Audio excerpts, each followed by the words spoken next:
जीवन में कभी अपनों से झगड़ा मत करना, वरना पछताने के सिवाय कुछ हासिल नहीं होने वाला है। जय श्री कृष्णा मित्रों, आज का प्रसंग है 8 रोटियों की कहानी। मित्रों, अनमोल विचार यूट्यूब चैनल में आपका स्वागत है। मित्रों, आज हम जो ये कहानी सुनाने जा रहा हूँ वो बहुत ही ज्ञानवर्धक और प्रेरणादायक है। मित्रों, बस आपसे निवेदन है कि कहानी को पूरी तरह से शुरू से अंत तक जरूर सुनना। तो चलिए दोस्तों, आज का वीडियो शुरू करने से पहले हमारे चैनल को लाइक और सब्सक्राइब जरूर कर लें। मित्रों, एक समय की बात है, किसी गांव में एक व्यापारी रहता था। उस व्यापारी के 2 बेटे थे।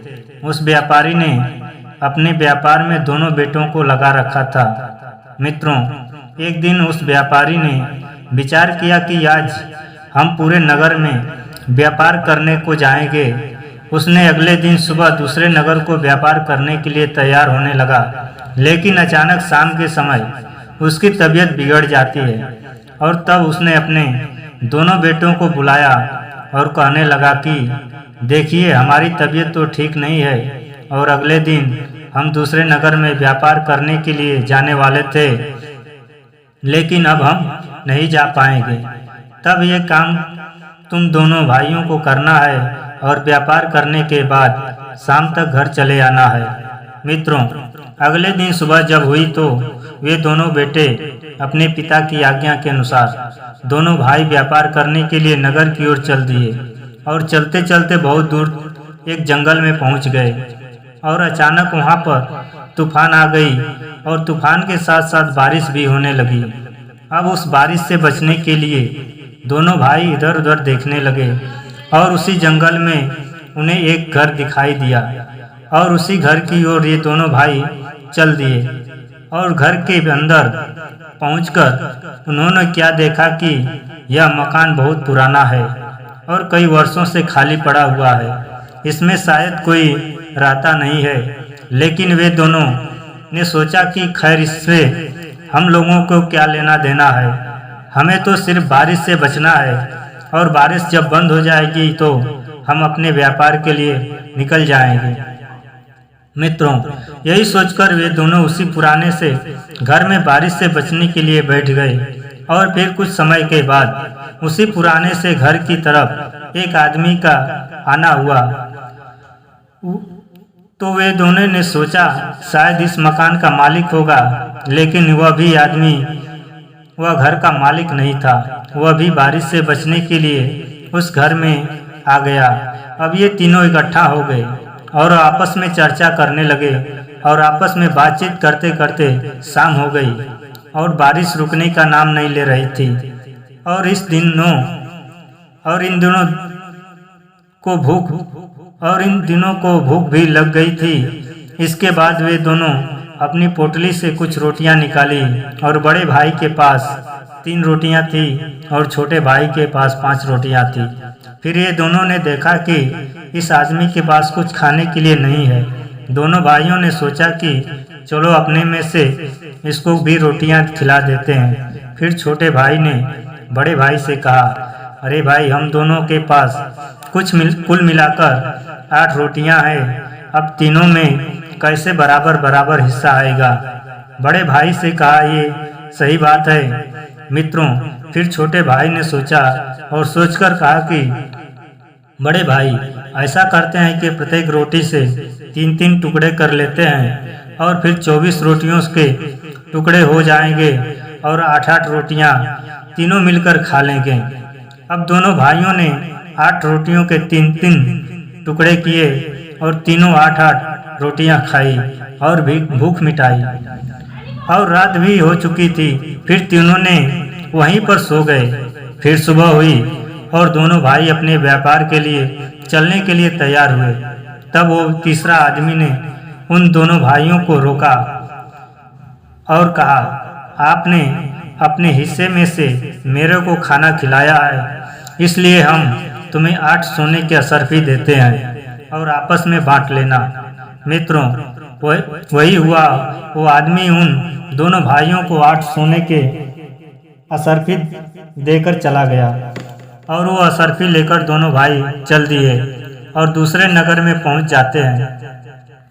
और फिर पूरे दिन वो दोनों ने अपना व्यापार किया और फिर वहीं पर शाम के समय एक आश्रम में ठहर गए। फिर छोटे भाई ने बड़े भाई से कहा, भाई ये जो 8 सोने की असरफी है इनको हम आपस में बांट लेते हैं। तब बड़े भाई ने कहा, ठीक है बांट लेते हैं, तुम हमसे छोटे हो और मैं तुमसे बड़ा हूँ, इसलिए ये असरफी आधे आधे नहीं होंगे। तब छोटा भाई बोला कि फिर कैसे बांटे जाएंगे। तब बड़ा भाई ने कहा कि तू छोटा है इसलिए तुमको 3 असरफी लेना होगा और मैं बड़ा हूँ इसलिए हम 5 असरफी लेंगे। छोटा भाई ने कहा, वो तो ठीक है लेकिन 8 असरफी में से 4-4 असरफी तो हो सकता है। अब बड़े भाई ने कहा, नहीं मैं 5 असरफी लेंगे और तुम 3 लोगे। तब छोटे भाई ने कहा, भाई मेरे पास 5 रोटियां थी और आपके पास 3 रोटियां थी, इसलिए आप ये बेईमानी क्यों कर रहे हैं। मित्रों, बड़ा भाई छोटे भाई के बात को नहीं समझ रहा है और जिद कर रहा है कि मैं बड़ा हूँ, मैं ज़्यादा असरफी लूँगा। और धीरे धीरे आपस में इन दोनों का झगड़ा शुरू हो गया। इसके बाद बड़ा भाई बोला, देख छोटे, अब ये असरफी या नहीं बांटे जाएंगे, दूसरे दिन जब हम घर जाएंगे तो पिताजी से बंटवाएंगे। छोटा भाई बोला, ठीक है। मित्रों, सुबह हुई, दोनों भाई घर को चल देते हैं और चलते चलते एक शाम को अपने घर पर आ गए। फिर बड़े भाई ने 8 सोने के असरफी निकालकर अपने पिताजी को दे दिया और कहा कि पिताजी इन असरफियों का बंटवारा कर दीजिए। और बड़ा भाई ने पूरा बंटवारे का कहानी अपने पिताजी को बताया। इसके बाद पूरी बात सुनने के बाद फिर वह बाप अपने बेटों से कहा, बड़े से कहा कि देख बेटे, तुम्हें 5 नहीं 1 असरफी मिलेगी। बड़ा भाई ने कहा, पिताजी आप एक ऐसा अन्याय कर रहे हैं, 1 असरफी क्यों मिलेगी, कम से कम तो आधा आधा का बंटवारा होना चाहिए।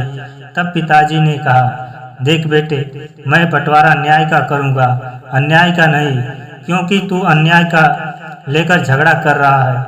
तब पिताजी ने बड़े बेटे को समझाने लगा कि देख, तेरे पास 3 रोटियां थी और छोटे के पास 5 रोटियां थी। तुम दोनों ने अपने अपने रोटियों के 3-3 टुकड़े किए। तेरे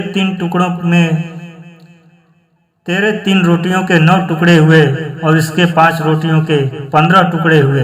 तूने 8 टुकड़ा स्वयं खा लिया और 1 टुकड़ा बचा था जो तूने उसका त्याग किया, और इसके 5 के 15 टुकड़े हुए, जिसमें से ये 8 टुकड़े खाए और 7 का त्याग किया।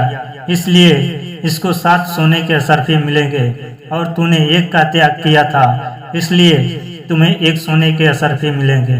पिता के इस फैसले को बड़ा भाई टाल नहीं पाया और इसके हिस्से में केवल 1 सोने के असरफी मिले। फिर बाद में पछताने लगा कि इससे तो हम आपस में आधा आधा बांट लेते तो हमें 4 सोने की असरफी तो मिल जाती, ये आज 1 असरफी तो नहीं लेनी पड़ती। इस बात को लेकर वह बहुत पछताने लगा कि ये हमसे बहुत बड़ी गलती हो गई और भूल हो गई है, जो हमने आपस में झगड़ा किया, उचित बंटवारा नहीं किया और हमने बेईमानी की सोची, इसके लिए हमको 1 ही सोने की असरफी नसीब हुई। मित्रों, इस कहानी से सीख यही मिलती है कि आपस के बंटवारे में जो भी सामान मिलता है उसी पर संतोष व्यक्त करते हुए उसे स्वीकार कर लेना चाहिए और कभी भी लालच और बेईमानी की नहीं सोचना चाहिए।